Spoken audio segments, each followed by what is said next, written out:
The Lorax. Written and illustrated by Dr. Seuss. At the far end of town where the grickle grass grows, and the wind smells slow and sour when it blows, and no birds ever sing excepting old crows, is the street of the lifted Lorax. And deep in the grickle grass, some people say, if you look deep enough, you can still see today where the Lorax once stood just as long as it could before somebody lifted the Lorax away.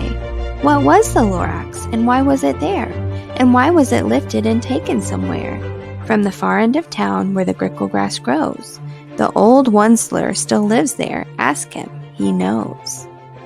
You won't see the Onceler, don't knock at his door. He stays in his lurkum on top of his store. He lurks in his lurkum, cold under the roof, where he makes his own clothes out of mufflered moof. And on special dank midnights in August he peeks out of the shutters, and sometimes he speaks and tells how the Lorax was lifted away. He'll tell you, perhaps, if you're willing to pay. On the end of a rope he lets down a tin pail, and you have to toss in 15 cents and a nail, and the shell of a great-great-great-grandfather snail. Then he pulls up the pail, makes a most careful count, to see if you've paid him the proper amount. Then he hides what you paid him away in his snub, his secret strange hole in his grubulous glove. Then he grunts, I will call you by whispermaphone, for the secrets I tell are for your ears alone. Slup! Down slups the whispermaphone to your ear, and the old Onceler's whispers are not very clear, since they have to come down through a snurgly hose, and he sounds as if he had smallish bees up his nose. Now I'll tell you, he said, with his teeth sounding gray, how the Lorax got lifted and taken away. It all started way back, such a long, long time back. Way back in the days when the grass was still green, and the pond was still wet, and the clouds were still clean, and the song of the Swami-sans rang out in space, one morning I came to this glorious place, and I first saw the trees, the truffula trees, the bright-colored tufts of the truffula trees, mile after mile in the fresh morning breeze. And under the trees I saw brown barbaloots, frisking about in their barbaloot suits, as they played in the shade and ate truffula fruits. From the ripulous pond came the comfortable sound of the humming fish humming while splashing around. But those trees, those truffula trees, all my life I've been searching for trees such as these. The touch of their tufts was much softer than silk, and they had the sweet smell of fresh butterfly milk. I felt a great leaping of joy in my heart. I knew just what I'd do. I unloaded my cart.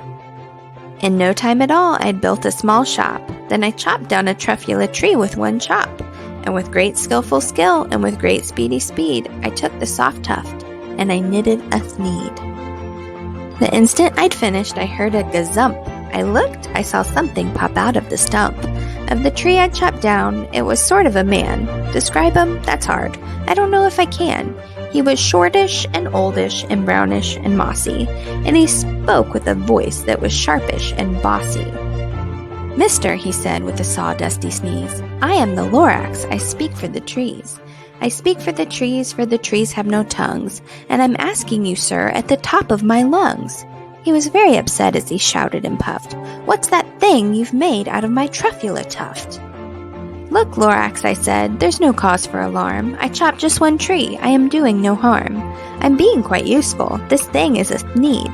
A thneed is a fine something that all people need. It's a shirt, it's a sock, it's a glove, it's a hat. But it has other uses, yes, far beyond that. You can use it for carpets, for pillows, for sheets, or curtains or covers for bicycle seats. The Lorax said, Sir, you are crazy with greed. There is no one on earth who would buy that fool thneed. But the very next minute I proved he was wrong, for just at that minute a chap came along, and he thought that the thneed I had knitted was great. He happily bought it for $3.98. I laughed at the Lorax, you poor stupid guy. You never can tell what some people will buy. I repeat, cried the Lorax, I speak for the trees. I'm busy, I told him. Shut up, if you please. I rushed across the room, and in no time at all, built a radio phone. I put in a quick call. I called all my brothers and uncles and aunts, and I said, listen here, here's a wonderful chance for the whole Onceler family to get mighty rich. Get over here fast. Take the road to North Nitch. Turn left at Weehawken, sharp right at South Stitch. And in no time at all, in the factory I built, the whole Onceler family was working full tilt. We were all knitting thneeds just as busy as bees, to the sound of the chopping of truffula trees. Then, oh baby oh, how my business did grow. Now chopping one tree at a time was too slow. So I quickly invented my super axe hacker, which whacked off 4 truffula trees at one smacker. We were making thneeds 4 times as fast as before, and that Lorax, he didn't show up anymore. But the next week he knocked on my new office door. He snapped, "I'm the Lorax who speaks for the trees, which you seem to be chopping as fast as you please. But I'm also in charge of the brown barbaloots who played in the shade in their barbaloot suits and happily lived eating truffula fruits. Now, thanks to your hacking my trees to the ground, there's not enough truffula fruit to go round, and my poor barbaloots are all getting the crummies because they have gas and no food in their tummies. They loved living here, but I can't let them stay. They'll have to find food, and I hope that they may. Good luck, boys," he cried, and he sent them away. I, the Onceler, felt sad as I watched them all go. But business is business, and business must grow, regardless of crummies and tummies, you know. I meant no harm, I most truly did not, but I had to grow bigger, so bigger I got. I biggered my factory, I biggered my roads, I biggered my wagons, I biggered the loads. Of the thneeds I shipped out, I was shipping them forth, to the south, to the east, to the west, to the north. I went right on biggering, selling more thneeds, and I biggered my money, which everyone needs. Then again he came back. I was fixing some pipes, when that old nuisance Lorax came back with more gripes. "I am the Lorax," he coughed and he whiffed. He sneezed and he snuffled, he snargled, he sniffed. "Onceler," he cried with a crufulous croak, "Onceler, you're making such smogulous smoke. My poor swami swans, why they can't sing a note. No one can sing who has smog in his throat." "And so," said the Lorax, "please pardon my cough. They cannot live here, so I'm sending them off. Where will they go? I don't hopefully know. They may have to fly for a month or a year to escape from the smog you've smogged up around here." "What's more," snapped the Lorax, his dander was up, "let me say a few words about the gluppity-glup. Your machinery chugs on day and night without stop, making gluppity-glup and schloppity-schlop.